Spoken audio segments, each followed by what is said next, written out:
We're going to have more. Excellent. Wow.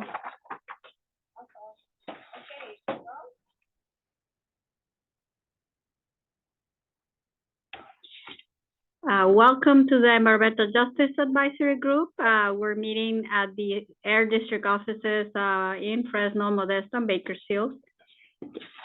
And we will do our best to also facilitate public participation via Zoom and webcast.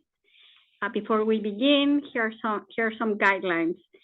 Please silence your other communication devices. During the meeting, all public participants will be placed on mute by the host, and public members will not be able to mute or mute manually. Audio for members of the public will be unmuted once they are recognized to make public comments. After each agenda item, the chair will announce public comments, and the clerk will recognize any public attendee who has indicated the wish to speak. So, can we have roll call, please? Sure. Okay, Naomi Martinez. Here. Keith Freitas. Here. Laura Gutiel. Here. Dennis Brazil. Esperanza Vielma. Here. Thomas Helm. Derek Williams. Richard O'Brien. Orchel Cryer. Ned Leba. John Sanders. Here. Thank you. Manuel Cunha. Chris McLaughlin. Through the chair, we have a quorum. Thank you. Well, we have several sets of minutes that we have to review, and now that we have quorum, approve them. So can we take a minute to do that? These are the minutes of our June 22nd meeting and our August 23rd meeting.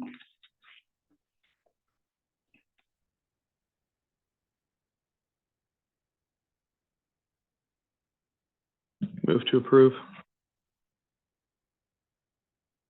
I second. Thank you. We don't have to take roll, right? And then, excuse me, the motion was for the 2 minutes or just one? Both. Okay. And your second is for the 2 minutes, right, SP? Yes, correct. For both. Thank you. Okay. Through the chair, Mr. Cunha is now in attendance also. Welcome. Well, we're going to move us along. This is time for public comments. Are there any public comments? Do we have any members of the public in Modesto that would like to comment? Yes, we do.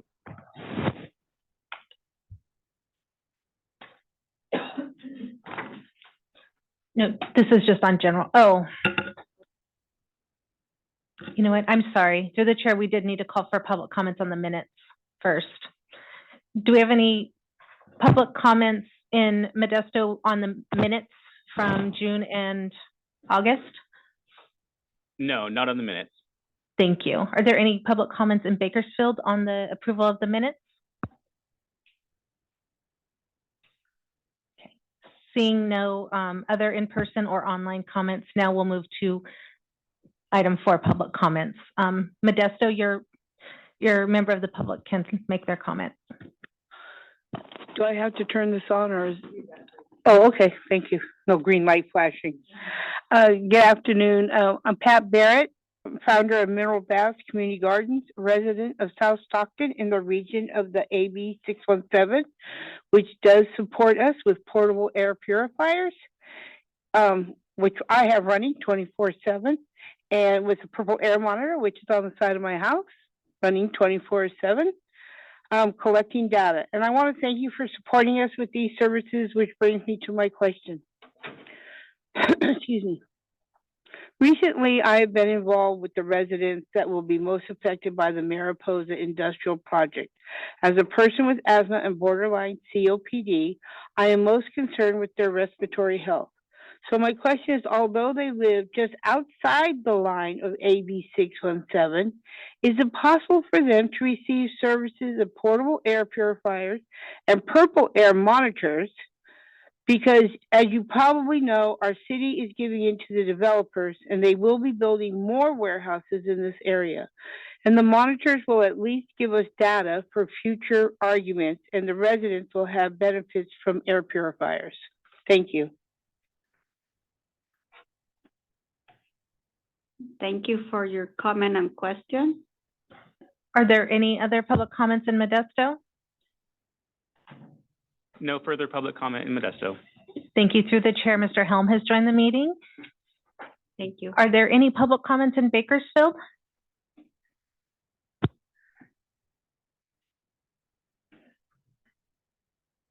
Seeing no public comments in Bakersfield, are there any members of the public in Fresno that would like to comment?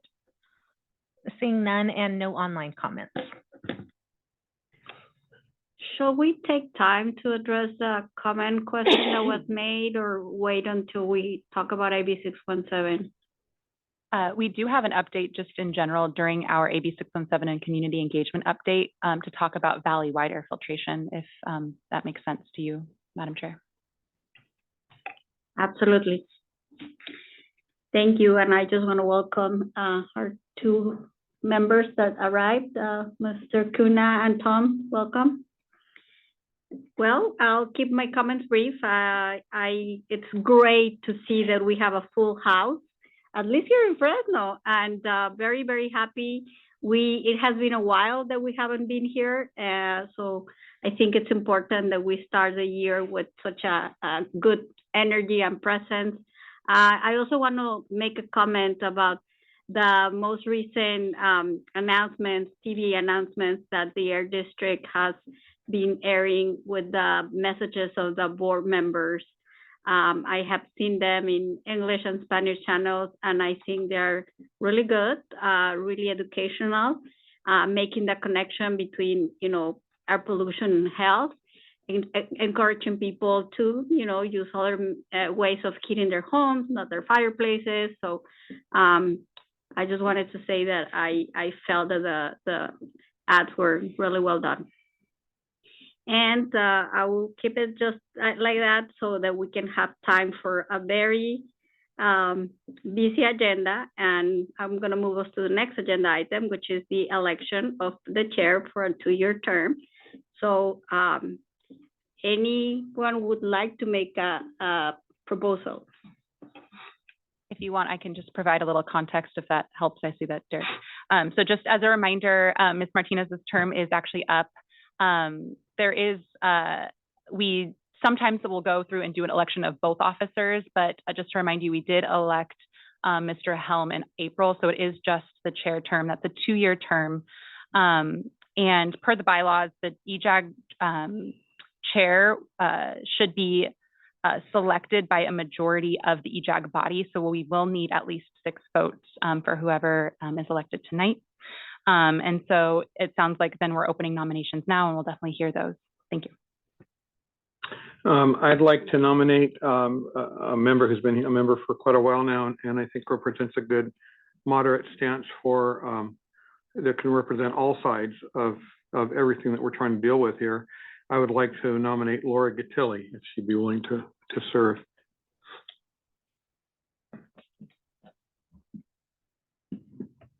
And I'll just add, I think it has been practice for folks, if nominated, you can indicate your willingness. And I think last time it sounds like we, through the chair, if it makes sense for folks to talk a little bit about themselves, that's been the pleasure of the board the past couple of times. Okay. Thank you for the nomination. I would be willing to serve. And I think I do represent a lot of the different areas. I'm a small farmer, as well as living near a city, and having asthma. Air pollution is top of my mind all the time. I wasn't prepared. But I am happy to serve. If that is the pleasure of the board, I'm happy to serve.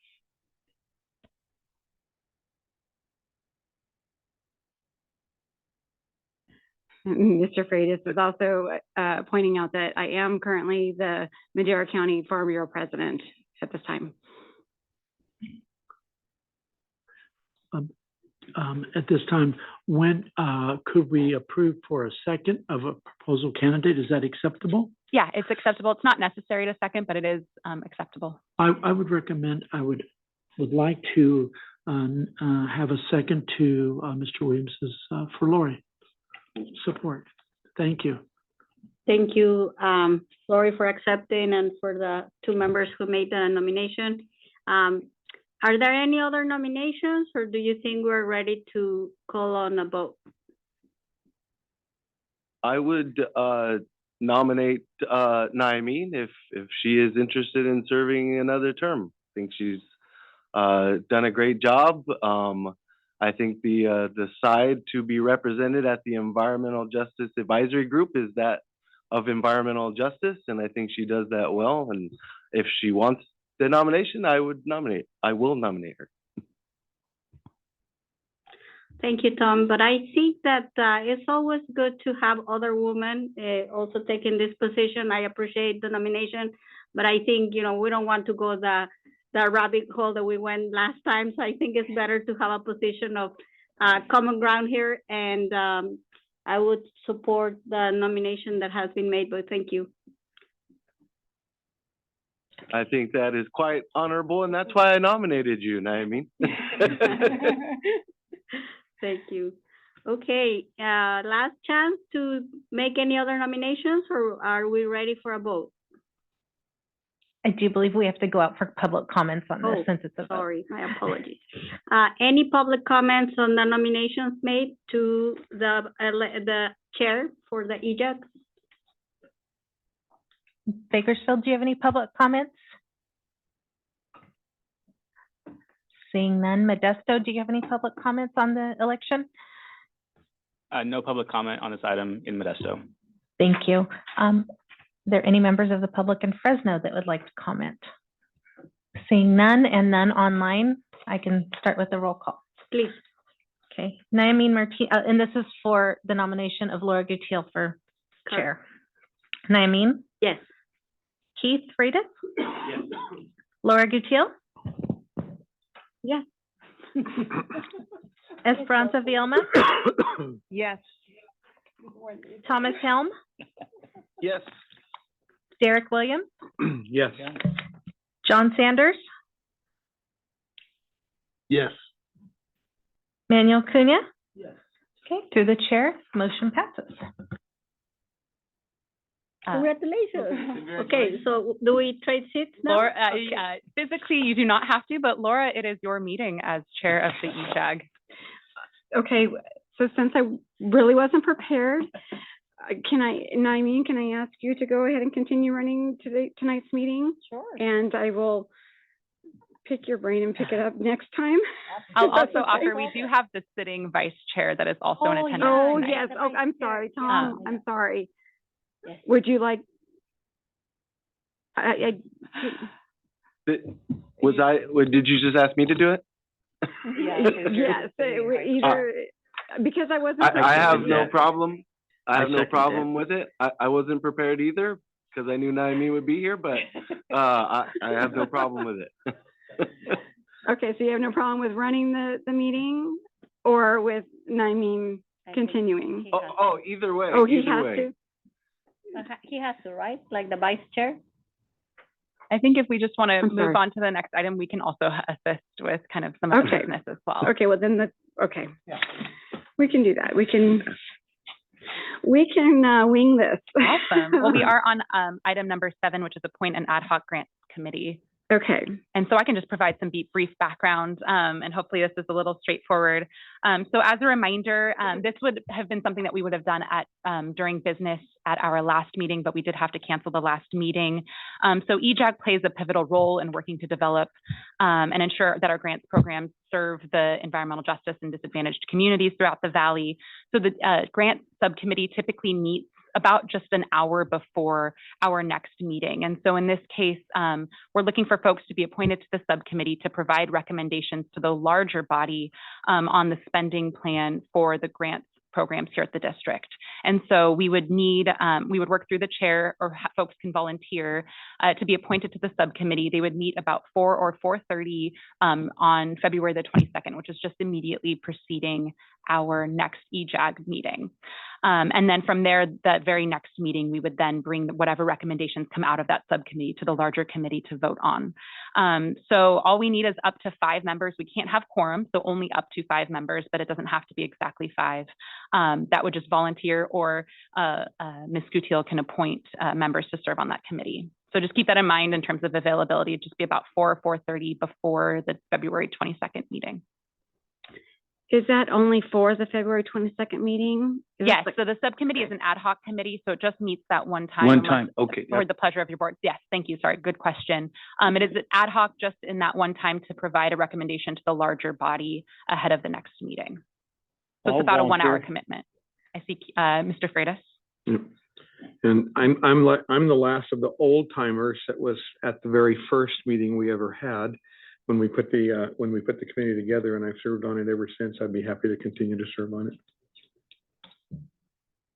it. And then as chair, am I automatically on it, or I still need to volunteer for it? You can volunteer for it, and you can just confirm that the folks that are volunteering can be appointed to the committee.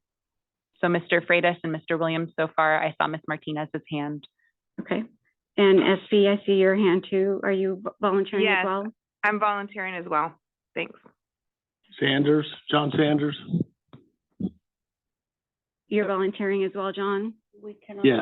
So right now we have Mr. Freitas, Mr. Williams, Ms. Martinez, Ms. Fielma, and Mr. Sanders would be 5. I'm not sure if you're still volunteering. That would make it 6, and we cannot have 6. So it's up to the chair who we appoint to that committee. It's not necessary for the chair to be on there, but usually it is traditional for the chair to be on that committee. So I would probably recommend that the chair be on the committee, but you don't have to be if you don't want to be. And just some added info, because I volunteered in the past, I cannot be at the February meeting this time. So just a heads up, and that's why I'm not volunteering this time. Okay, thanks, Thomas. So we have a problem because we have 6 volunteers. We have so 6. far. We have 6. Yes, we have 6. Wow, we have more than volunteers, and we have space. I'm telling you, what energy we have. That's wonderful. So I would like to stay as a volunteer. And I'm going to go ahead. I've done it for all like 12 years. I will go ahead and step down this time and let somebody else that hasn't done it get a chance to do it. Okay, thank you. That's not a problem. Thank you. So then that leaves us with Mr. Freitas, not Manuel, and SV, right? Yeah, me. And Naimeen and Mr. Sanders. Mm-hmm. Yes, that's 5 folks. So then that we will announce and post the agenda for the subcommittee. We will host the subcommittee immediately preceding the February 22nd meeting, and we'll work with our clerk to make sure everyone's noticed. Okay, great. I have a request for staff though through the chair. But the everything that you're sending out to the committee, ad hoc committee members, could you still send it out to all the other members so that we can give them our feedback if we have any, or do we? We can't do that. And Actually, it's technically, public. we can't do feedback. Never mind. No, because we're violating. That's right. Can't violate. Right. Yeah, But in terms But in we terms can of the still meeting see it. materials, the Yeah. meeting materials will be posted. It'll be online. in there so we can look at it. Yeah, be ready for the meeting. Maybe we need a refresher of the Brenda, the Brenda. I haven't lost everything yet. Still got a marble or 2 to play. I'm sorry, I'm just making notes for myself. February 22nd. 22nd. Yeah. John Sanders. Okay, just making myself some notes as to who's going to be on that committee. Thank you. Thank you all for volunteering. I really appreciate that. That's wonderful. Last reminder, that meeting's at 4:30. Yeah, 4:30. Thanks, And through the chair, and sorry for other folks in the regions, but the food has arrived if you wanted to take a moment before we proceed to item number 8, but it's up to you.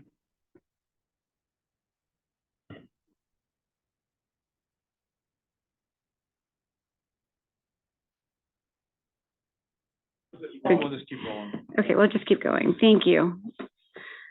Okay, so then item number 8, we have an update on attainment of plans and rules. Good evening and congratulations, Madam Chair. Thanks for having me here this evening. My name is Emily Nealand and I'm the program manager of our planning team here at the district, here to provide you with a few updates. So first, most recently, our governing board adopted amendments to Rule 4402, crude oil production sumps, at the December governing board meeting. The amendments addressed best available retrofit control technology requirements under AB 617, and the rule package has been submitted to CARB for transmittal to EPA. We recently started a rule development process for Rule 2520 in response to EPA finalizing a rule that removed affirmative defense provisions from Title V operating permit programs. In response, we're beginning the rule evaluation process to remove emergency defense provisions from the rule, in addition to other potential administrative revisions. And we plan to host a workshop in the springtime for this rule development effort. Additionally, we're continuing to develop our revised PM 2.5 plan, which is for the 2012 annual PM 2.5 standard. Most recently in October, the governing board adopted some initial elements that are required under the Clean Air Act for this plan, which included the emissions inventory, precursor demonstration, and demonstrations that the district, CARB, and the local MPOs or the metropolitan planning organizations are implementing the best available control measures or BACM. Plan development for the remaining elements is ongoing, and we do plan to schedule a public workshop here in the coming weeks to provide some public feedback on potential control measure opportunities. And as far as timeline for the plan, we plan to take it to our board for consideration in early 2024. We're also developing a contingency measure package, which will address contingency measure requirements for the 2008 8-hour ozone standard in collaboration with CARB and EPA. And we plan to host a public workshop within the coming months to receive public feedback on our proposal. And then lastly, we're working on a number of maintenance plans, specifically a second maintenance plan for the PM 10 standard, which we've been in attainment of for quite some time. And then the 1997 24-hour PM 2.5 standard. And this will be the first maintenance plan for that standard. We recently attained that standard a few years ago. So with that, that concludes my updates, but I'd be happy to take any questions you may have. Any questions? Okay. Thank you. I have a question. The Rule 4402 for crude oil, does that apply to all producers, or it also has exemptions for more producers? So as part of the rule development process, we did do extensive public outreach to get information on every sump and pond in the valley. We only had 2 producers that claimed that they were a small producer, and there are some limited exemptions within the rule that were maintained in the recent revision. But like I said, there was only 2 operations that actually reported being a small producer with very small sumps. Okay, thank you. What county was that in? I believe they were in Kern County, but I'm not completely positive. And just one comment, if you don't mind. I found it a little bit confusing to try to find these. You started with that rule, and I'm like, normally it's in the order in which it's presented to us. So it was on page 5. So maybe if the presentation could be in the order in which the packet is, that will be easier for us to follow. Okay, definitely. I apologize. In the future, I'll go in order.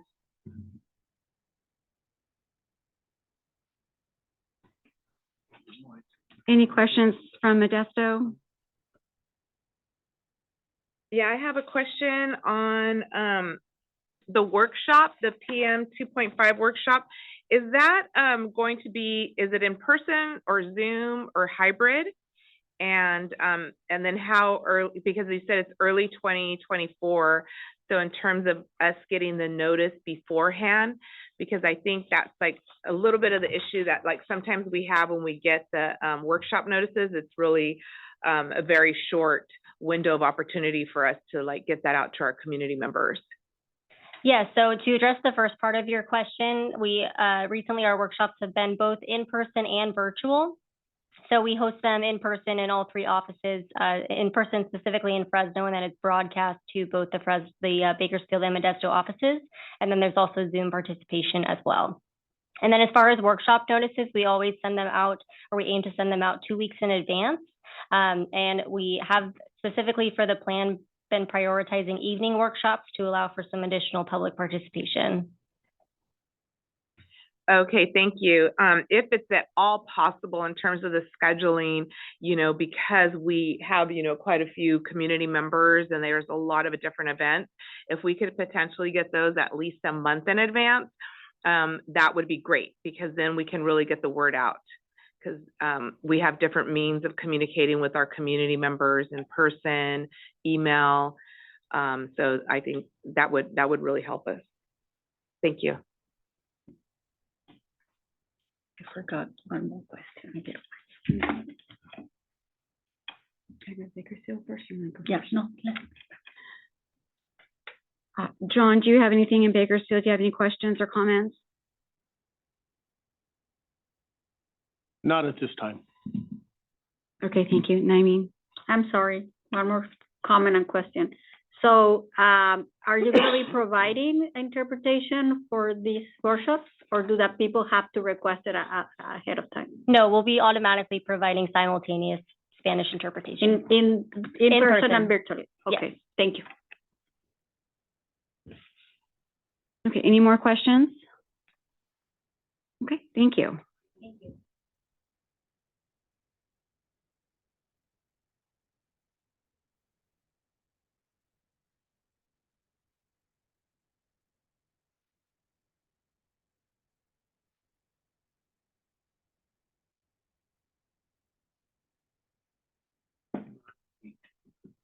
Number 9.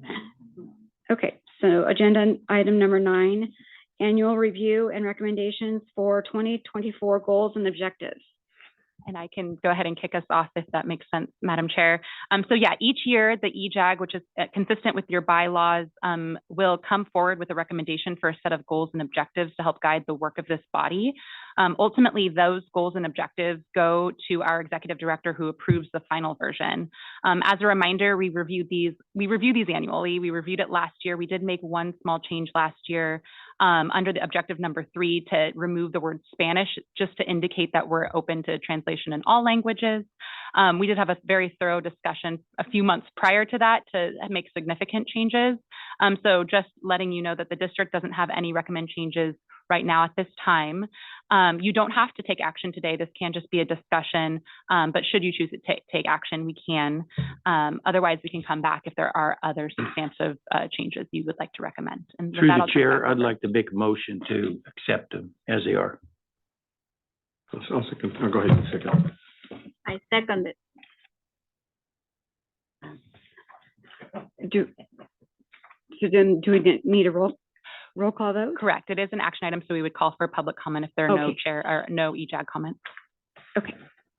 Are there any public comments in Bakersfield? There are no public comments in Bakersfield. Thank you. Are there any public comments on this item in Modesto? No public comment in Modesto. Thank you. Are there any members of the public in Fresno that would like to comment? Seeing none and none online, I'll call for roll. Ms. Martinez? Yes. Mr. Freitas? Yes. Ms. Gutierrez? Yes. Ms. Fielma? Yes. Mr. Helm? Yes. Mr. Williams? Yes. Mr. Sanders? No. Mr. Cunha? Yes. Through the chair, motion passes.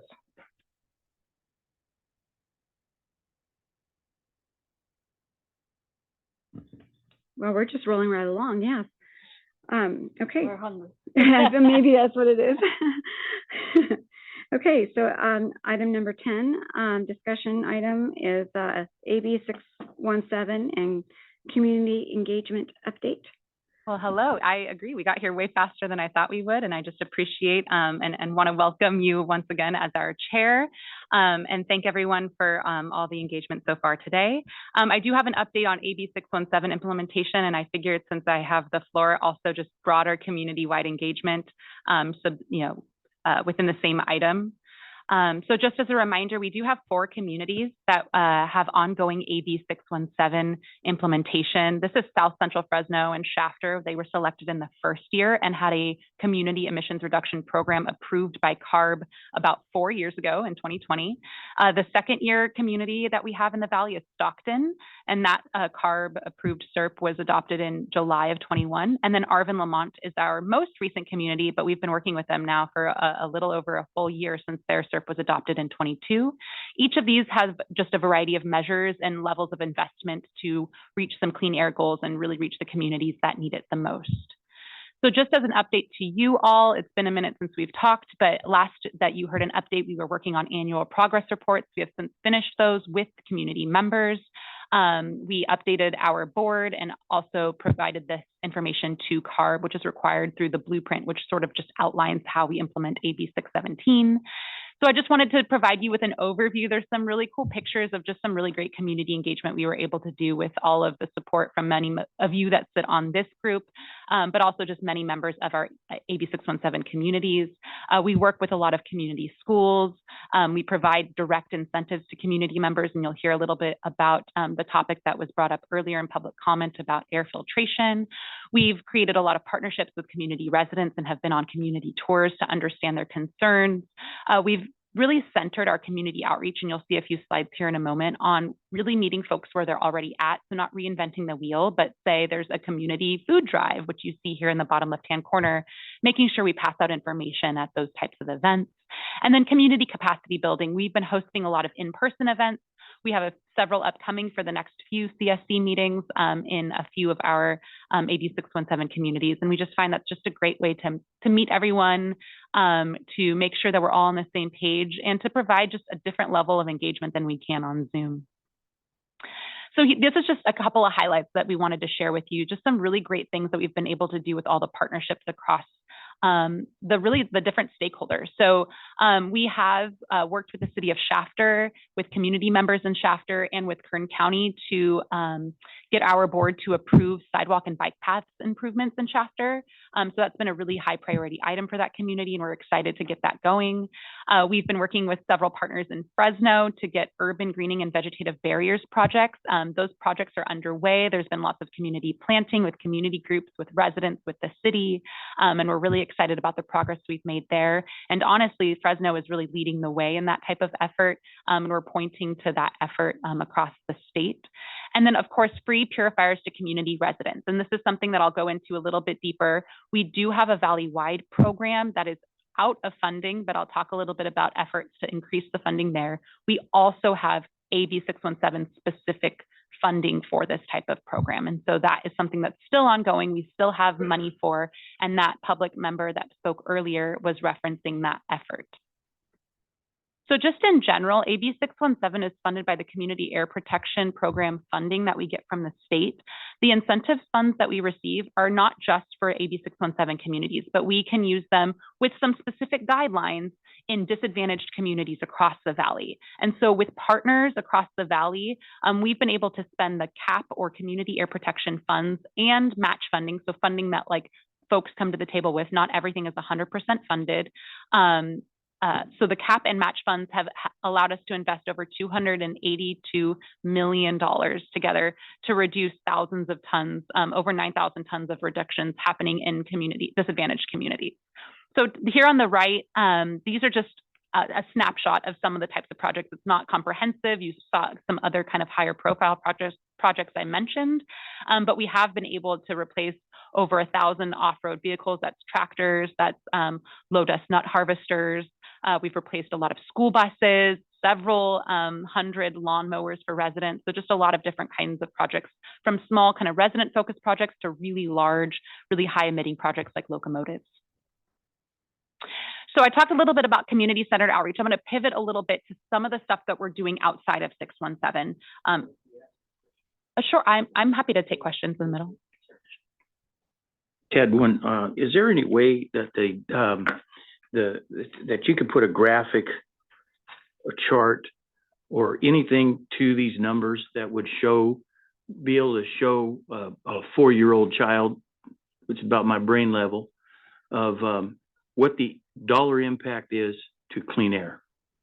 Is there any way to quantize that in PM10 or just show how much we've saved in tonnage, et cetera, per dollar spent? Yes. So we usually call that cost effectiveness, which is the amount of funding spent per emissions reduced. And we can certainly come back with a little more information on our next presentation. Thank you. So yeah, now that we're pivoting, I just want to talk about some of the community-centered outreach we've been able to do in some of our larger community engagement efforts.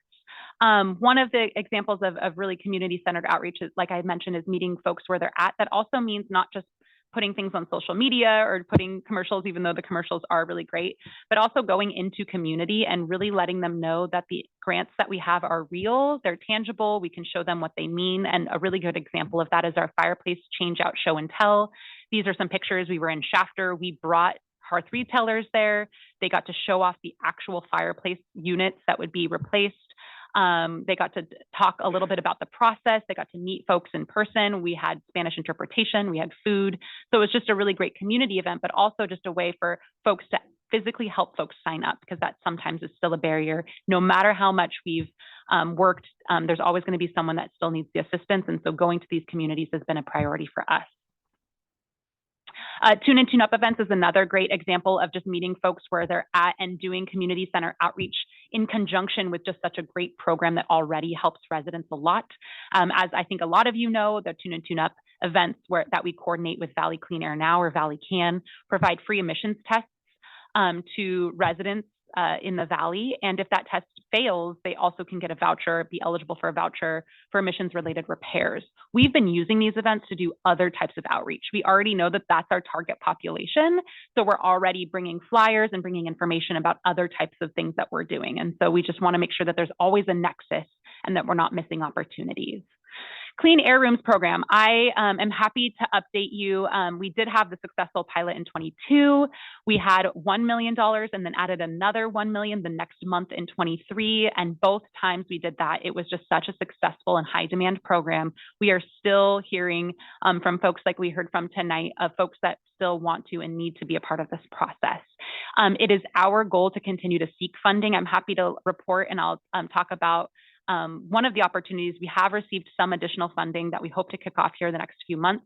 And we're already looking forward to receiving a little bit more than that. So without going into too much detail right here, because I have a slide on it, I will just let you know that it is definitely a priority of the board to make sure that folks continue to be a part of this program and that we continue to seek funding to support it.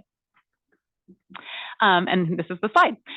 So there, maybe I'll just kind of go a little bit into, there are a lot of funding programs out there right now for environmental justice communities. It's a really big part of federal EPA's environmental justice efforts to get funding into the communities that need it the most. And one of these types of grants that's been offered is something called the Environmental Justice Government to Government Grant Program. And so there was an opportunity for the district to partner with some community-based organizations and apply for up to $1 million. We successfully applied for and are going to be receiving $1 million to run a program that will include passing out air purifiers to Valley residents. And so the goal is kind of twofold. One, it's to build community engagement capacity in some of these smaller organizations, especially ones that we don't really work with very often and maybe aren't quite as aware of the types of programs we offer, but also to provide enough funding for 3,700 low-income disadvantaged communities, households with free air purifiers. So operating it the same way that we ran our program last summer, just opening it up once again. We've also already heard questions, folks that were already on the wait list last time, are they still going to be eligible? So this will just reopen that program for the same eligible folks. And so we want to make sure that more folks are able to be a part of this.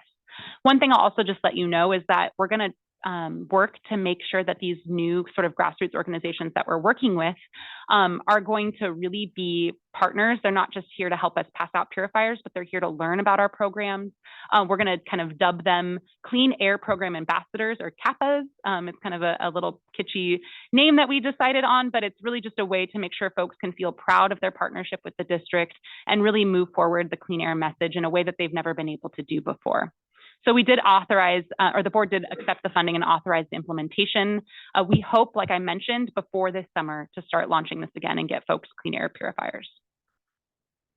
And finally, just the last thing I want to mention is that we are looking forward to continuing this broader community engagement that our team has been able to do. One of the ways that we want to do that is through a community engagement summit.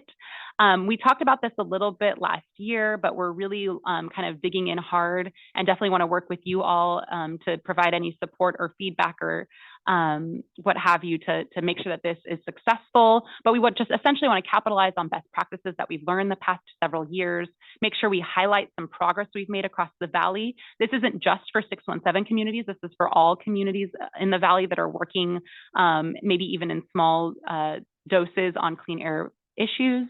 And we definitely want to continue to bring awareness of all the programs we have here. But one of the biggest things we learned through 617 is awareness of all the programs that folks have at city level and county level and other agencies. And so being able to provide a space for that is one of our big goals. And we want to host it in May of this year. We'll be sending out save the dates pretty soon once we 100% nail down a location and a time for that. So we're excited about a lot of the work ahead. And definitely, I'm happy to take any questions or comments from the group at this time. Okay. So for the summit, are you talking about like having other community-based organizations, like maybe the United Way or something like that, also join the summit, or? Yeah, so definitely, great question. The summit target audience, yeah, will be any community-based organizations that we can get to kind of come support and learn how they can learn best practices from organizations that have been a part of AB 617 or other community engagement efforts for a while. So really the audience are going to be, of course, the residents themselves, but also smaller organizations, or even if they are larger organizations that have yet to really do this kind of community engagement effort, to learn from the practices we've been able to employ with all of the grassroots and even larger community-based organizations that we've been working with so far. Okay, and then I just have one more question before I'll turn it over to Naimeen. When we talk about interpreters, it's mainly Hispanic. Are there other language interpreters too? Great question. So we do have the ability to provide language interpretation across other languages. For example, when we started up in Stockton, our AB 617 process, we did provide an opportunity for things to be translated into Tagalog or Hmong. We even provided interpreters at our kickoff meetings because, of course, at that point, we don't know yet the makeup of the CSC.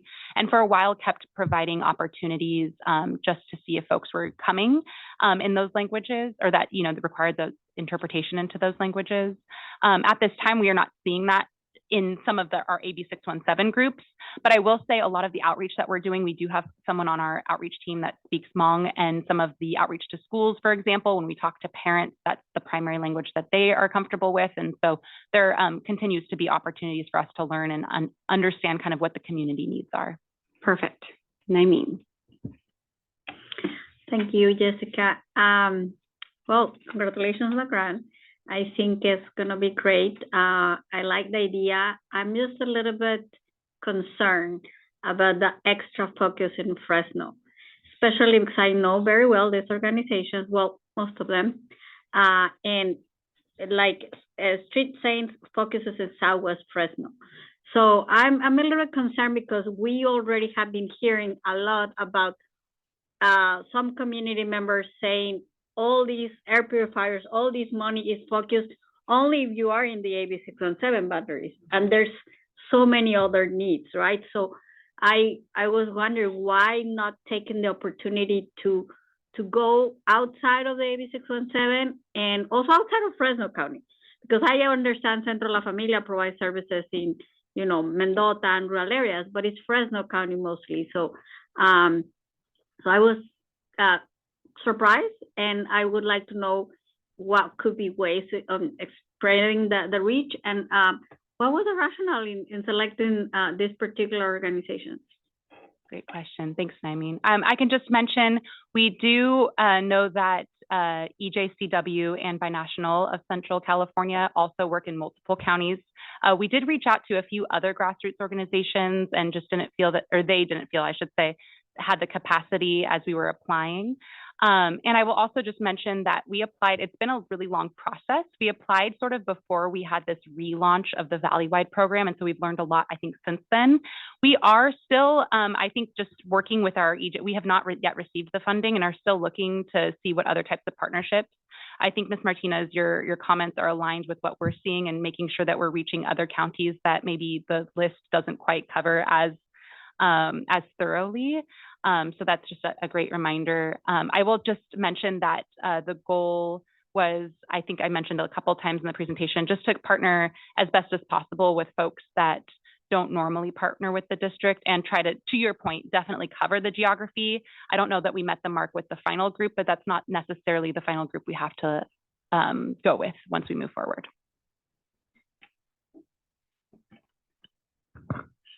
The 3,700 number here, low income and disadvantaged households, does that represent a percentage of the $1 million? Can you put a percentage on it? Great question. Yes. So with this type of grant, in order to be successful in applying, you had to have a minimum of 20% of the grant go towards supporting the community-based organizations. So automatically off the top, we had applied with 21% going to community-based organizations. So we had about 790,000 left for supporting the Clean Air Room program purifiers. And then from there, we do have an administrative cost. So it represents about 70% of the cost. And what does this 3,700 represent? Maybe Naeem can give us an idea. What would that 3,700 low income disadvantaged families, what would that represent in the district that you're handing them out in? Is that like a 1% of the people that would qualify? Are we only hitting 1%? Is that what we're reaching? It depends which community. That's what I'm saying. I mean, I know San Joaquin alone has like 8,700. So I'm just curious how you parcel that out. How do you parse that into, is it just first come, first serve? And that's a great question, and something that I know we've talked about a lot here on this with this group when we launched our pilot program and then our programs last year. The way we ran it the last couple of times we've launched is it was that the total amount was then distributed based on population by county. And so to your point, the higher population counties got a larger amount of the total. I'll just, as a reminder to your point, when we did $1 million worth, that's about 5,000 air purifiers. So we did about 10,000 last summer. And as I mentioned, there's still thousands and thousands of more families and folks that are very interested.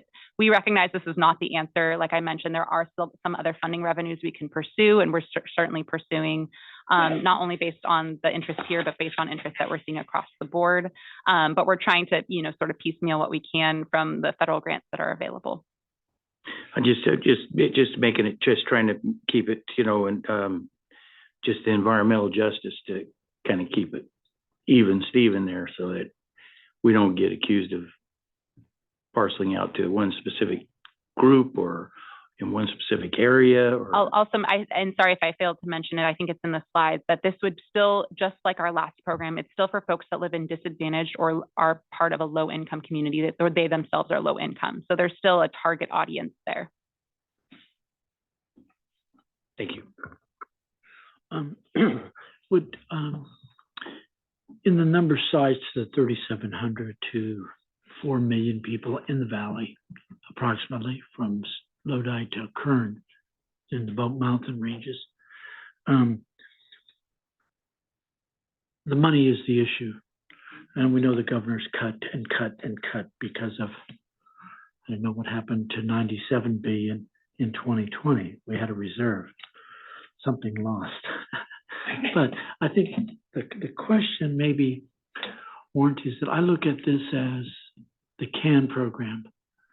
When Jamie Holt did the first tune-up car program, small, some of the fairgrounds, not really heavy involvement. Today, it is out of control. It is fantastic. Yeah. You've raised the amount to fix the car, to tune it up, right? Fantastic. I look at this as probably the same. Yes. If you look at the 46 small cities out of the 62 in the valley, and that's what we have. There's quite a population, 10,000, 3,000, 25,000. You go to Orosi Cutler, small little group. Sultana, even a smaller little group, right? Okay, or we go to Elvina, or we go to Raisin City. I look at it as you had the 617 areas, fantastic, and we're working and doing that. If the governor believes in wanting to help these rural communities, now we're doing the 617, is then some of the programs like the CAN, but if it's the air purifiers, as Pat, I think, commented from the public up north, that it's 617 is right here, the community line, and my God, we can't go over that line. If we do, we go to jail, right? And that's only because the way the program works for 617. I do appreciate tremendously the staff and you folks going outside of that and saying that environmental justice communities or income areas where they really can't afford it, okay? So I support tremendously the continuation of this, and the funds that we can get are going to let 617 handle what it needs to, and any other monies we get, then we handle these over the line areas. I think it's a tremendous opportunity to help those families because of all of the other costs that they endure today. I mean, this is not a cheap state to live in anymore. So I think 617 monies, keep doing what you're doing. Any new monies, I think they should go outside of the line and do what you proposed. I think it's great. And if we can give out 5,000 air purifiers, and it's like the government gives out the food program, and all of our different counties, we have food banks that eventually would have, let's call them an air purifier bank, right? Or where people can go and get things to help their home, to help them. But I just want to say, I look at it the same way as CAN. CAN was down here, and today CAN is incredible. You as a district have done a tremendous job with the staff and everybody. There's nobody can say, you've done a fabulous job, and you've treated everybody professionally and just the whole gamut. I see this same type with air purifiers / other things that are going to help the communities.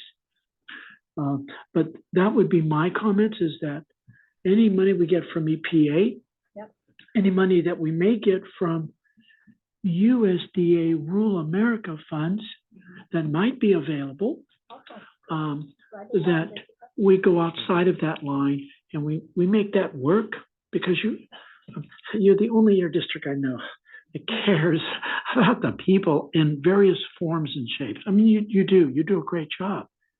So that would be my only thing, Madam Chair, is that any funds we do get outside of 617, yeah, let's put them over there. Let's put them over that line, like that young lady spoke about up north, you know? Yeah, I wholeheartedly agree with you. I'll go find 2 or 3 filters and meet her across the line, you know, to make that happen. But again, thank you very much.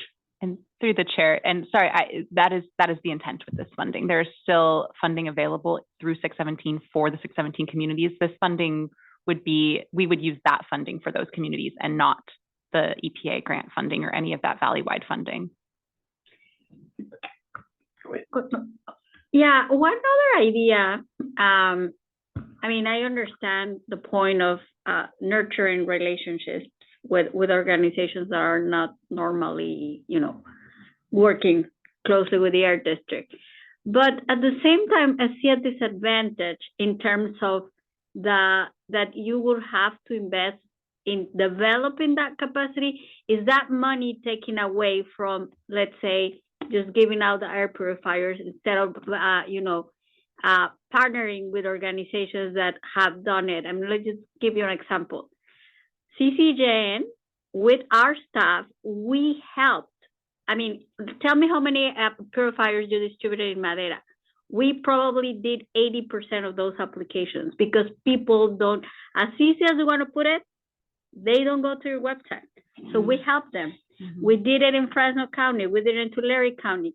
So, you know, when you have organizations, and I'm not just saying for me, but I know SP, I know BIP, we all have done it. And I think that like it should be a combo, because otherwise you're going to have to start first explaining to them why is an air purifier needed, how it's going to help the staff of these organizations that have never done it. Yeah, no, definitely. Thank you for your comment. I wanted to, before I go to Modesto and Bakersfield for questions or comments, I wanted to ask about the people on the wait list. If there are people that were on the wait list from the last go round, are they automatically going to be like first in line? That is, yes, that is our intention. We still have that wait list, and we'll start with those folks. We might have to do some outreach to make sure that their information is correct. The way that we've been doing this program is that it gets shipped directly to their house. So of course, we definitely don't want to ship something if someone doesn't live there any longer. Sure. So there might be some follow-up there because it is a little stagnant. It's been a long time since they signed up. But yes, that is our intent. So folks can automatically just go through the program. That was why it was a wait list, right? They've just been waiting. Perfect. Okay. Any questions or comments from Bakersfield, John?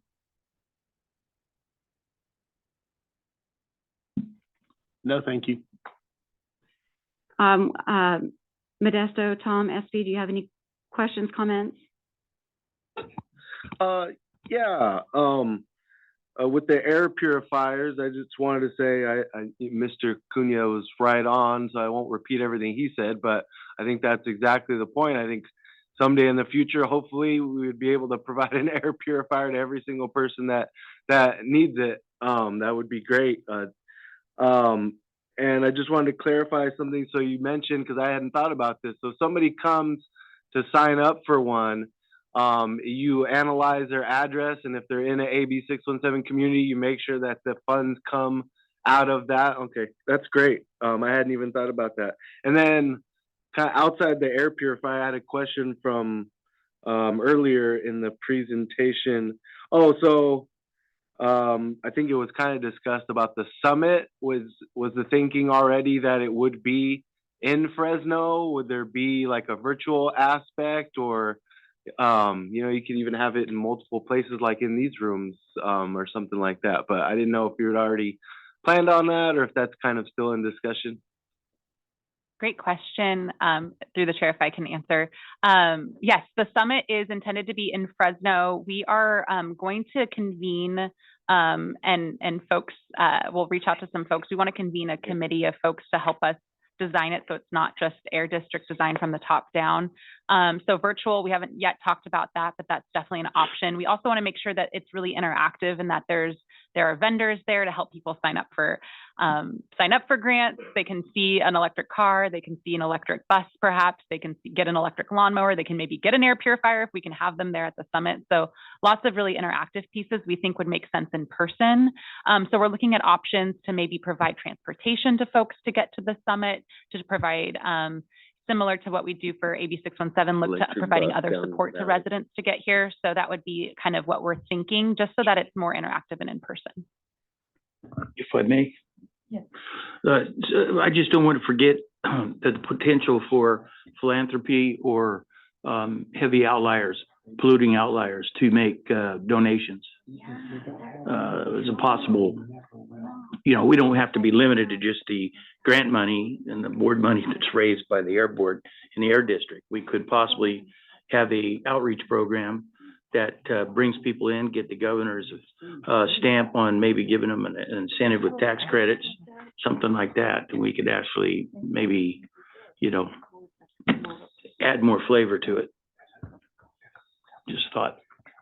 Yeah, I've noted your comment. Thank you, Mr. Freitas. Yeah. And one last question about, I'm looking at the slide on page 6. The electric school buses, I know that in Modesto, Modesto School District's gotten some electric school buses. I'm wondering kind of what the breakdown of the school buses gone kind of proportionally to the population of the areas, kind of how that was done. And also another one about the locomotives. I know that those are obviously big and expensive. I'm wondering if folks see 6 as a small number, as actually pretty good because of how expensive they are and how hard they are to get. Is there a goal to, make that higher, or there's roadblocks in the way that makes it tougher to get that number higher? Kind of just curious about that. I can promise to get some more information about the school bus distribution, perhaps for our next meeting. For locomotives, we're definitely still targeting each one of, I'll just say from the SERP perspective, but this is funding outside of the SERP as well. We do already have some targets in there that we've yet to meet, so definitely still looking for partners. But even outside the SERP, we're working with partners across the valley, and I can even maybe also discuss where those 6 have already been replaced to help answer kind of the similar geography question. That'd be great. Thanks. And I know I was just looking, I haven't been at a meeting since June because of everything, and I can't remember exactly when it was, but I know you had a baby since then. So congratulations. I haven't really seen you or talked to you much since then. My wife said in her words that you have a very cute, chubby baby. So congratulations. I do have a very cute, chubby baby. So thank you very much. Yes. Yeah, she was born in August, and her name is Penelope, and it's been great. I know, she should be here next August time. Maybe what? she'll make it. August 14th. Oh, I'm August 7th, so that's pretty close. Oh, close. Okay, so I had a couple of questions as well. In terms of the grant, I don't know if you had stated that, maybe you did and I missed it with regards to the timeline. And I guess that kind of will go with Pat Barrett's comment with regarding the Mariposa project folks, right? Because we're hard at work right now with them, and besides them being right outside of AB 617, they're going to be disproportionately, basically with the air quality, they're going to have severe air quality issues because of the mega warehouse. It's not a regular warehouse, it's a mega distribution center for Walmart that's going in there. And then they're already looking at potentially Mariposa Project 2, but Mariposa Project 1 as it stands right now, and those are going to be like 100 feet high walls that are going to go there in their community. So I guess that's why it kind of corresponds the timeline to see. So when we can get back to those folks to let them know about that. And then the fireplace piece of it, in terms of that outreach, I know there was a question had come up. I don't remember if you were at that meeting or not. It was over in San Joaquin and in Stockton at the Council of Government, but there were some questions that we had from some of the community members about how the money component worked, right? So as far as, did they have to put money up front, then they got reimbursed? And is it different within AB 617 and outside of AB 617 for that fireplace replacement? Because our folks won't have money to put up front because it's in the thousands of dollars for that piece of it. So those are the 2 questions that I have. Great questions. I'll just really quickly, the timeline, we just started hearing from EPA, so we're going to keep working with our partners on the timeline. We hope to get everything going starting in April, so we're ready to really kick it off by May before the potential wildfire season starts. With regards to your second question about fireplace change out, we do operate it kind of on an equity program, meaning folks that are low income qualified that receive that extra funding. Also, it's more like a voucher program, so they don't have to put the money up front for the fireplace replacement. Okay, thank you. And then with regards to the summit, I would like to assist with that. And then as far as the timeline for that, which is you're talking about May, so we might want to make sure that we take into consideration that there's usually graduations for starting to take place in May. And as far as transportation, we can also utilize the train and try to get like folks vouchers and what have you through the train system so we can get them out there to Fresno. I noted your volunteerism, and also note, and it's difficult, it's hard to find a time to do something. I will just mention that we are looking to your point, graduations, we are looking for a Saturday. I just want to make that clear that it is a day that hopefully folks aren't working, or most folks aren't. Yeah, but I agree with the issue of graduations and Mother's Day and, you know, a lot of things happening in May, the end of the month, you know, the weekend, long weekend for Memorial. So it's always hard to find a good time in May.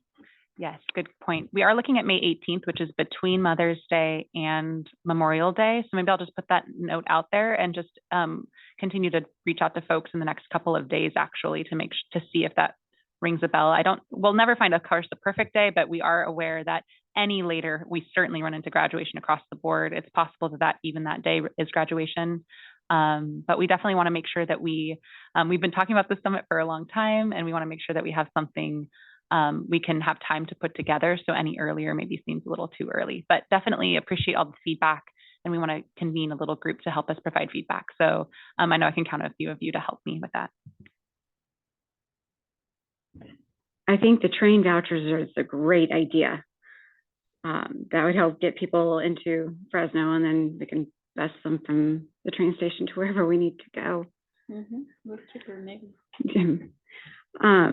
If there isn't any more discussion on that, we can move on to district comments. Thank you. You're hearing a lot. I missed so many meetings, you know, I guess I just missed one meeting. But I haven't seen you in a long time. So I just wanted to talk a lot in front of you. So you get to hear from me again. Just a couple of updates. One is on EJAG membership. I did want to let you know, we technically have 3 vacancies. One, someone has just applied and qualified. So we'll go through the motion and the process to work with Ms. Gutierrez as chair for this one applicant who qualifies under the ethnic small business owner aspect. That means we still have a vacancy as the Kern County at-large seat, as well as another additional small business owner vacancy. Those are still posted. We will extend the deadlines for those, and I'll have Katrina send out a reminder to you all to once again kind of reach out to folks. I will let you know in terms of the small business owner, we did reach out to some of the sort of minority chambers of commerce in various counties and cities. So we have been doing a lot more on our end, but certainly if you have other recommendations for how we can reach folks, we are open to all of that. Since we last met, we had what we call our study session with our governing board that happened in November. We held it in Modesto this year. It's really just an opportunity annually to meet on kind of deeper dive issues with the governing board and with the public that attend and with a lot of sort of partner agencies that come. One of the actions that we took at that board that we felt we wanted to bring to you just as an update is we approved, the board rather, approved a pilot program to support alternatives to fireworks shows. And so this is a pilot launch program that provides some funding to provide alternatives. So instead of, say, a city hosting a big fireworks show, they can use that funding to host like a drone show or a laser show, tend to be kind of the alternative options. Another update is we received an update on our wildfire prevention and response strategy. I know that's been a topic you have all been really interested in. I know with the previous chair, we were working on, and I'll update Ms. Gutierrez on potentially an upcoming topic being related to wildfire prevention and response. We had a really deep dive with some of the land management agencies during that item. And then finally, this is going to sort of lead into a really exciting update that I have for you, but one of the main topics was the challenges and opportunities related to truck infrastructure. I will let you know that the district was recently awarded $56 million in funding for a really competitive Federal Highway Administration grant that's called the Charging and Fueling Infrastructure Program, or CFI. So that's going to partner with a company called Watt EV to have 2 sort of state-of-the-art truck charging stations along I-5. That's going to be in Taft in Kern County, as well as Gustine in Merced County. And then just kind of my final update, you know, every year, and it was kind of mentioned earlier, the state of the budget is interesting, the state budget, you know, and we're kind of in a phase right now where we've kind of heard some you know, preliminary numbers from the governor's office. It is, as mentioned earlier, you know, a tight budget year. There are some programs that are still funded though. So far, the 617 funds, for example, and like I mentioned, that's not just for 617. I should call them community air protection funds. Those funds are to be used through the district valley-wide. And one of the things we've worked on with CARB recently is to make sure we can expand the guidelines and make sure they can't just be used for for certain types of projects, but maybe expand them into other useful projects across the valley. Air purifiers is one of them that we want to work with them on. So to your point earlier, we're looking to find creative ways to use the funding that is available to get to these programs. And with that, that's all the updates I have, but I'm happy to take any questions. I have a question. Okay. And it keeps coming into my mind over and over and over, and it just drives me crazy. It's great that we get money to build these charging areas and things like that. But at the end of the day, we're never going to have enough energy to supply all the charging stations that you would need to build to take care of all the EVs that we want to have out there. What can we do to encourage whoever needs to be encouraged in Sacramento to be looking at ways to, instead of pushing, they pushed 3 dams out that were all hydroelectric dams, which is one of the cleanest forms of energy you can get. We're pushing out forms of energy production that we need. And no matter how many millions or hundreds of millions of dollars we build on charging stations, if we're not going to have rolling blackouts or ongoing blackouts, we need more power. What can we do? As a group, we can't do anything, but what can the district do, working with ARB and working with the state to say, look, we've got to make sure that the EV push is incremental with the supply of energy available to meet the needs of whatever EVs we don't want to flood the state with EVs and not have the power to power them. Everyone needs to be able to plug their cars in without shortages of electricity. So it's a 2-pronged program. And if you don't have one with the other, you don't have anything.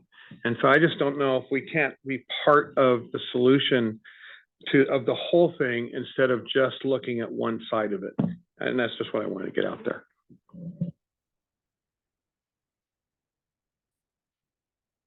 I'm trying to wrap my head around what a truck charging station is going to look like. Do they come in with trailers and they all get in a line? Are there going to be 5,000 charging stations? Are going to be 100? Are they going to have plenty of room for turning? How big of a piece of property is it going to take to accommodate that kind of a charging system to where they come in, ingress, egress, make their turns? It's a big deal. It's going to be like a truck stop. How is it going to be set up? I can just lightly answer. It is a full service kind of sort of, truck stop would, I think, be a good example of what it is. We're happy to bring more information to it. This will not be the first of its kind. They have already, Watt EV is the program that we're going with. They have already deployed truck charging stations. And they sort of have a model that's called a point of service model where folks can come in and what they do is they use the truck and kind of drive it from place to place so that the truck is already charged when they get to their next stop. The idea is to sort of create a network or corridor of these types of stations so that they don't have to sit and wait and charge and create kind of that same issue that you just mentioned. But I'm happy to bring more details. I'm not the expert on the project. If you want more details on this project. I'm just thinking of what it's like down at the ports of entry. And you have miles of trucks backed up at the ports. So I'm just curious how that might work. If one goes dead and it's in a line, what? Anyway. And I just want to throw out one last thing.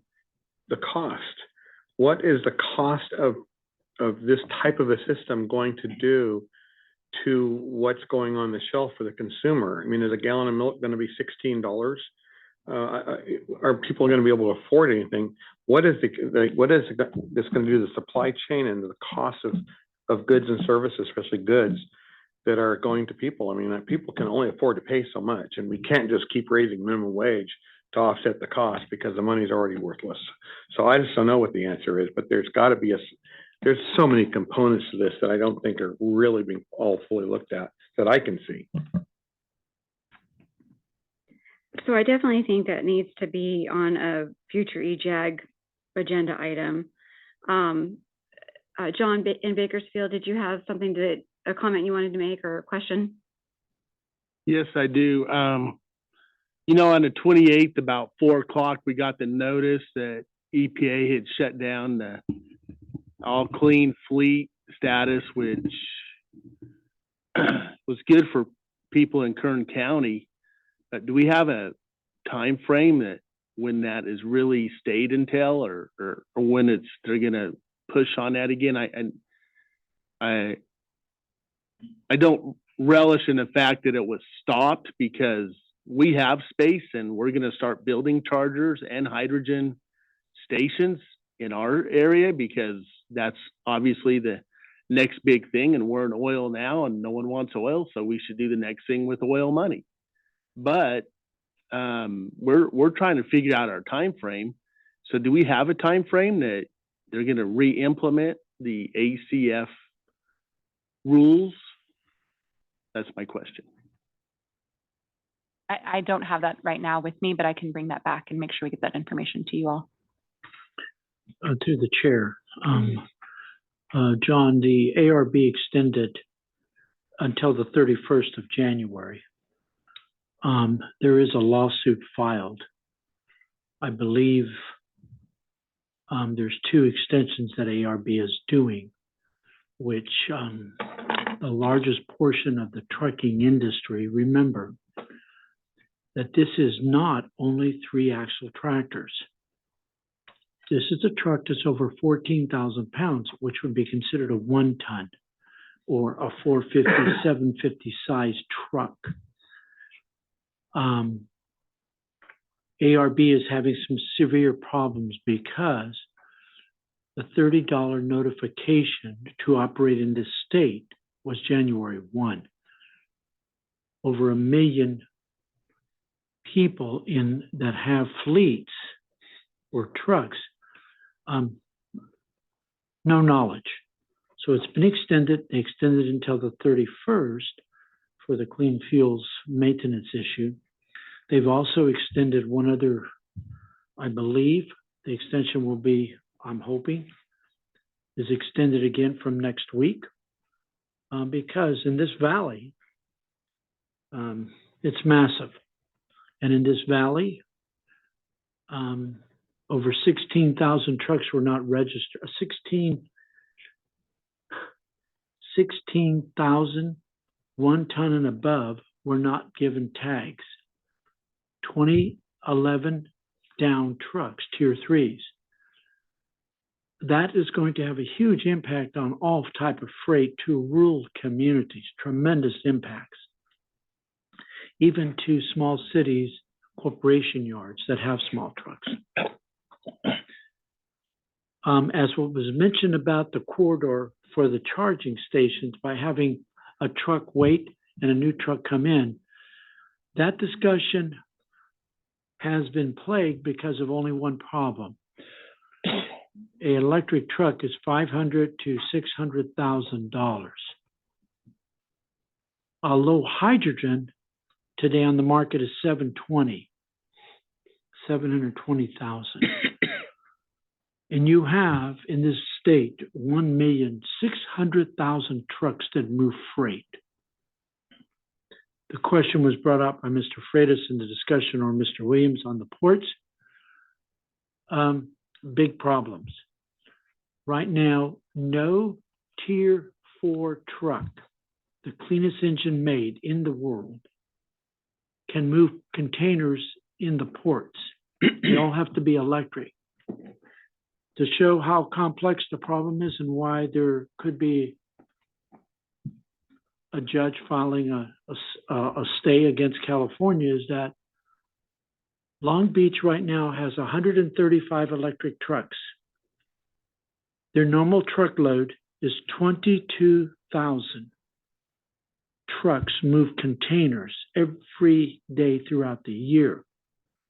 You have 135 trucks out of 22,000. How do you move cargo? How do you make it happen? That may be fine that we think we can get the trucks, but you got 22,000 and you only got 135. I think the Air District knows what a charging of a truck is. And I know that the staff, the ones that I think they're not here, but as they say, a 3-axle tractor is 5 houses of power that it takes to charge a truck. 5 houses. By 2035, to have all of that, in rural communities to handle the wire load, to handle the fuses, to handle the panels? How do I hook up a plug on the street when most of the people park on streets that have 2 or 3 cars? None of that CARB has addressed, and they owe us an answer. They owe this district an answer. They dang well owe the community and the business world an answer. I have growers that I know of in rural communities where their single truck operators were told, they told the grower, we can't haul for you anymore because we didn't get our tags. And they have a 2009 truck, 2.5 gram engine versus 9 gram engine, the cleanest engine, even cleaner. So to your long question, John, on my side, is that we're fighting with this every day right now with ARB.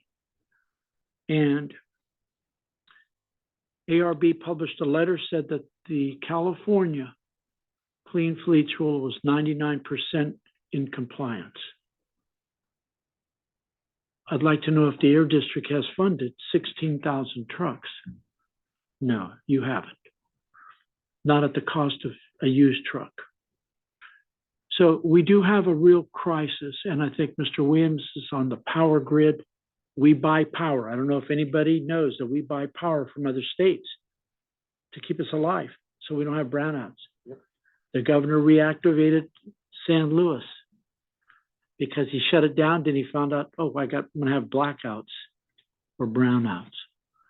So in that long dissertation to everybody on the EJAG is that, we all want clean air, but at the cost of all the jobs and the movement of goods and the movement of freight. As I heard, this is only a statement that I heard, that Long Beach and LA are losing 20 million a day. How can they sustain that with all the requirements that are being put on that?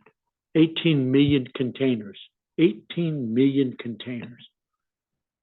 So, Chair, I think it's great that I'm excited that the Air District got 54 million from EPA, but we don't have the trucks along the I-5 corridor. Not at the cost. And what is the cost to Mr. Williams said, what is the cost of milk going to be? Today, all of you go to the grocery store and you saw what groceries are. They've tripled, quadrupled in price. So we have a lot of issues that are going to happen between now and I would hope that there is some release from the Air District on what happens on that 31st, that ARB will submit to all the Air Districts. But I'm hoping that that is extended again, just for the people that don't know. And I don't care how much you try to read, there's people that just don't have that information. So I apologize for the dissertation, Chair, but the truck issue has been a big issue for the CAC, and CARB has not come to us with answers, but yet asking us, can you give us more information? No, you crafted the 2030 law. You need to have the data to support that. I want to know what's going to happen to Orosi Cutler, how we're going to power up that little town with all the wiring, all the hookups and everything by 2035. Ain't going to do it. It ain't going to happen. So again, thank you. That number, just to replace that number 22 at 500 is 11, I think is that billion? Is that 11 billion or 11 million? 11 billion. No, it's billion. Billion. 11 billion with a B. Just to add some perspective. Thank you for your comments. And Manuel, you say it all. I sometimes love your dissertations because you definitely are in the thick of it, just like I am with Farm Bureau and everything. I mean, we fight all the time with it, and yeah, definitely. Any comments, questions from Modesto? Yes. So I have a couple of questions and a comment. So on the EJAG membership through the ethnic small business, I know that I had put forth somebody who it's a business but it's under a nonprofit. And so they're also a Native American leader. And I know that in terms of having that representation would be great. So I don't know if I can ask them to put forth, I heard that there was still an ethnic small business position open. And this small business what they do is they give out a lot of different grants and scholarships to different community members, especially youth. So if we somehow can revisit that and I can have her submit an application again. But that's one of the comments that I wanted to make regarding for the EJAG membership. And then on the meeting with the fireworks and having the drones versus the fireworks, was that a grant?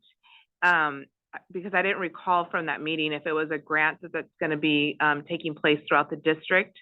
And what Modesto has, and I was telling Tom that fire department, it's great what they have, what they're able to see in the evening and really focus in on with the technology that they have, that they can see the homes that have the illegal fireworks that are taking place. And so maybe that's something that can happen throughout the valley.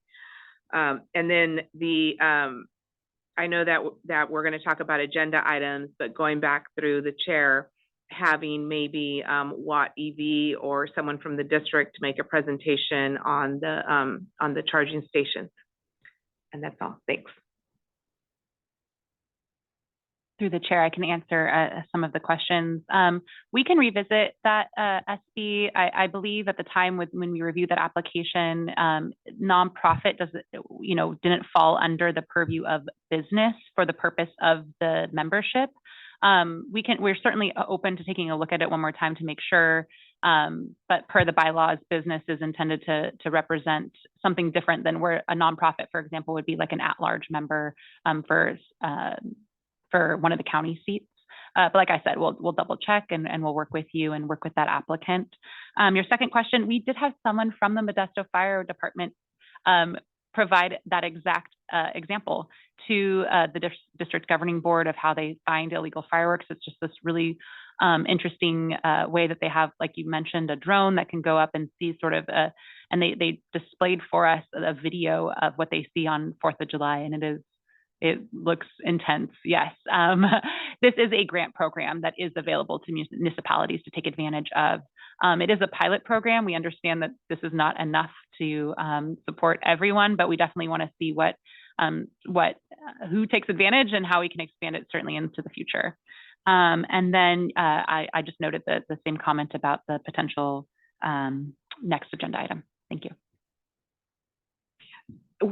And on the grants, is that for the municipalities, is that going out or is that already published as far as like who's receiving those, or where are we on the process with that? I believe now that we've had authorization, we're going to launch it. I can double check and make sure I get information to you all on the timing of that and kind of what that looks like. Okay, thank you. Yeah, I agree that we need to, I would like to see a presentation from Watts EV. I think that's important. I also agree with John in Kern County that moving away from oil, we need to do something out there. So if we can have, if it makes sense to have these charging stations, then somehow, some way, we need to find the money, and CARB needs to help us find the money. And so just tell us what to do. If there isn't any more discussion or comments from the district, then we'll go into the potential future EJAG meeting agenda items. One of them, of course, being the Watts EV presentation. Anything else anybody else would like to bring forth? We also always do the 617 updates. Anything else?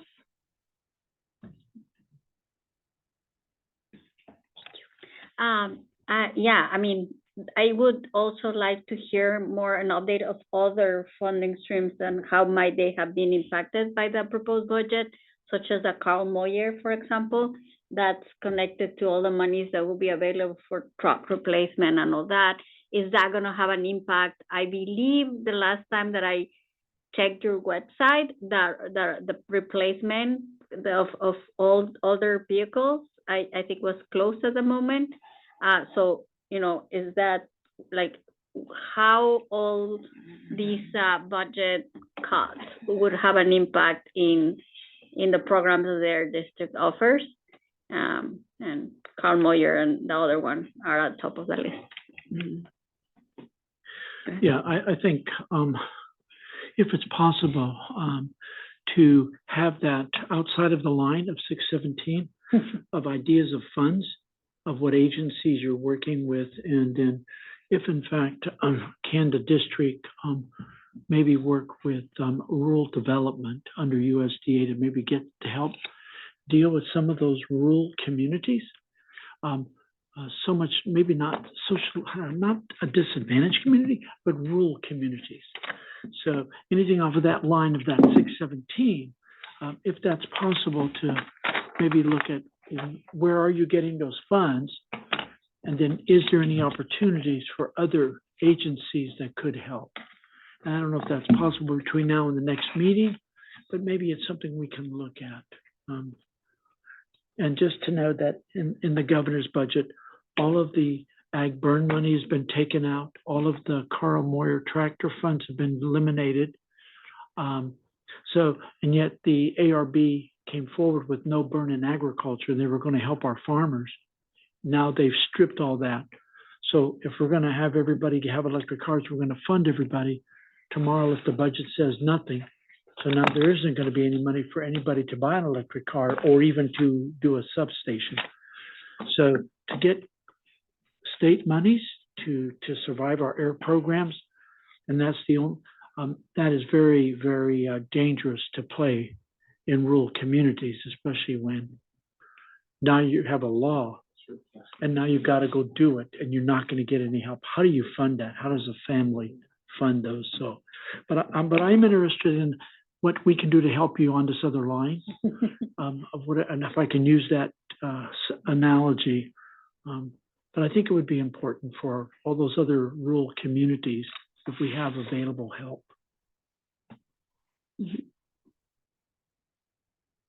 Anything from Modesto that you want to add? Oh, I'm sorry, Keith. Sorry, that's all right. I just like to see if there's a way that you could, maybe staff could put together something that's really easy and simple to see and read regarding the tiering or the how we weigh the weight that's given to these EV replacement program or even the trucking, how they see that this thing can come together with $11 billion need just in Long Beach alone. How do they see that fitting and who gets picked to go first? What's most important? Do we talk about concentrated, concentrations of freight moving, or do we talk about fleets, owners, or do you talk about individual owner operators? I just like to see something that shows a comparison to that and how they tier that and how they give, importance, the level of importance to each one. That's. If I can intervene on something, if you don't mind, Chair. Yep. That is CARB's responsibility. That is not the San Joaquin Valley at all. I would not want to see, and it goes back to how much money goes to staffing something new versus what is existing that may know relations, right? That's not, I don't believe that it's this district's responsibility to show that. That is a very complex formula. You came up with a number, but the number for the entire industry and businesses is massive. Yeah. And we haven't even included the cities. How many cities are there in California? So if anybody that owes anybody anything is ARB. They owe the district. What information do you have on this issue of $11 billion? The governor's 67 billion or 38 billion, whatever number you want to use, doesn't have it.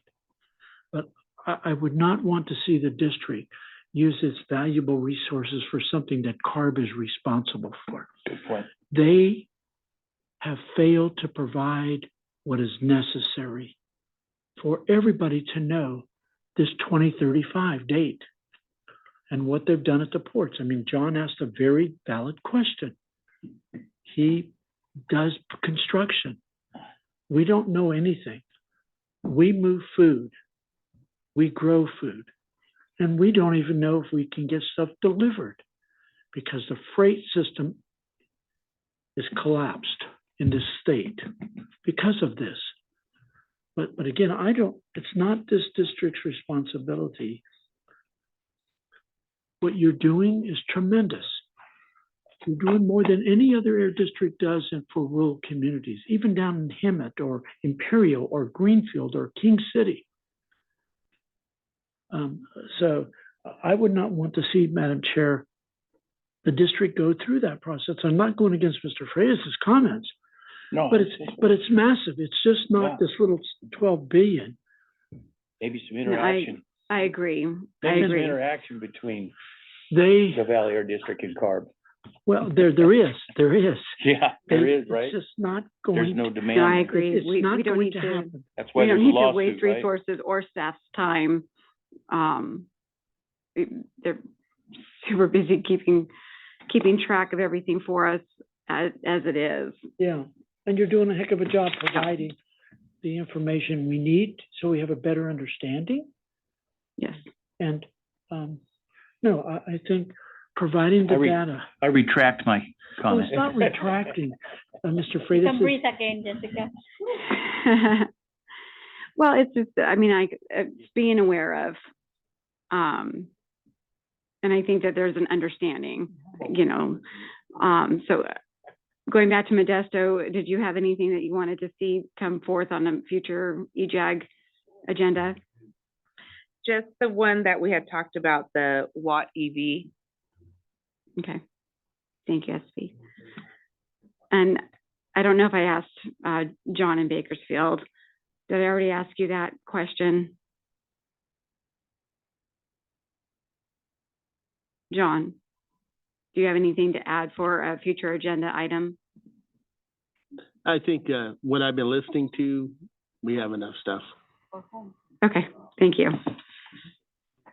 Okay, and so then this is the time for a second opportunity for public comments.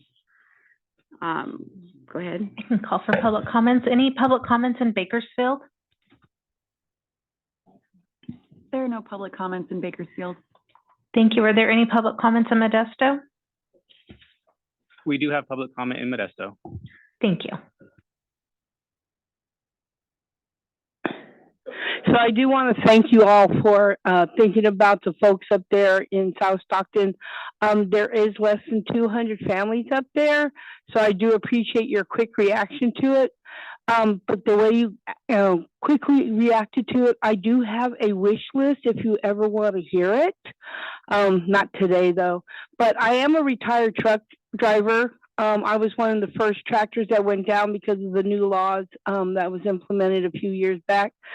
I understand about truck driving. So when you talk about port, sitting in the ports for 2, 3, 4 hours and at these DCs, there has to be more than, and I know you're saying the grid can't handle it, but there has to be more solutions for charging systems, especially in Stockton, because we are such a hub with our ports and with our trains and with our regular DCs and big. Now we have that 4 million square foot Walmart warehouse that's going up. 4 million is a lot. They say it's going to be electric, but that's not going to be for like 15 years. Not at 500,000 unless we find a solution for our tractor. We have lots of tractors in Stockton. My neighbors are full of tractors. And let me tell you something. We can't afford these tractors, which now puts out the little guy on the mechanic side. So, when it comes to you guys voicing this with, ARB, it would be appreciative if you really looked at the big picture when you're advocating for truck drivers, because it's a huge necessity for people's livelihoods to keep going. I was not happy as a I was one of the first people to speak in Sacramento against it too. So, I wasn't happy when it happened, but I know it's necessary. So, and when you want that wish list, just let me know. Can you state your name for the record? What's her name?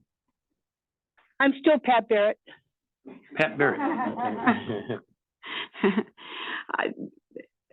Ms. Barrett, I really, really appreciate you taking the time to come and speak.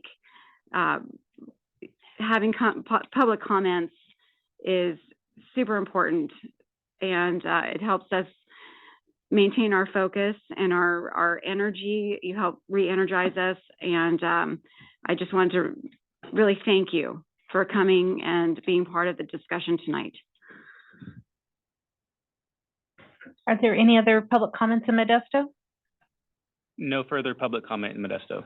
Thank you. Any public comments in Fresno? Seeing none and none online. Okay, and now the space is made for EJAG member comments.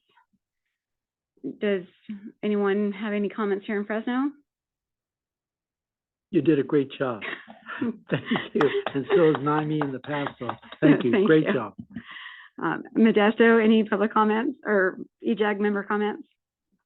I'll make it really quick. I wanted to thank Pat for coming out as well. I know we can always, use more public comment. We had talked to some folks here locally about coming today, but it looks like they weren't able to make it, which is the case a lot of the times. I know it's tough. It's dinner time and, after kids are home from school and all that. But I did just want to mention kind of on behalf of them, what they were going to mention was their concern about a permit for the Amatus facility in Riverbank where I live. I was a few minutes late because if you've driven through Riverbank lately, the traffic is insane. It has to do with a lot of new construction. And there's this facility that's being proposed is going to bring 80 more trucks and 40 something, almost 50 train cars through Riverbank during the construction of a new Costco and all this kind of stuff. And I just don't see how the roads and the traffic is going to survive the next few years with all of that going on.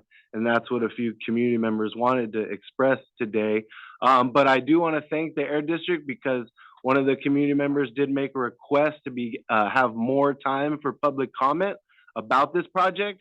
The permit came in sometime in December, right before the holidays, and then you have 30 days for the public to make a comment. I don't know about you, but my kid's off for 3 weeks, which means I'm basically off for 2 weeks and then trying to work for a week while I have a 6-year-old at home.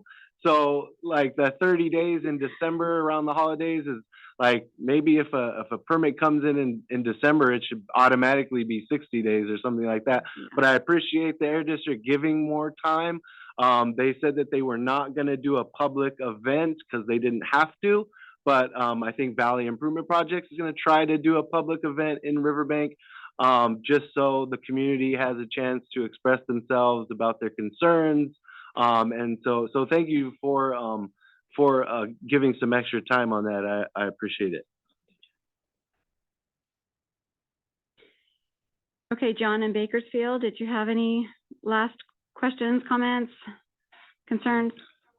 I'm questioned, commented, and concerned out. Ready to go home. Okay, me too. When is the meeting ending? Thank you all for your confidence in me and for your vote. I really appreciate it. It wasn't expected, but I'm here to serve and I'm here to listen and I'm here to help in any capacity I can. And again, thank you very much. And thank you for coming. I know everybody's time is precious. And with that, do I call the meeting adjourned? Yep. Okay, we're adjourned. Thank you very much, I second everyone. the motion. And you did it.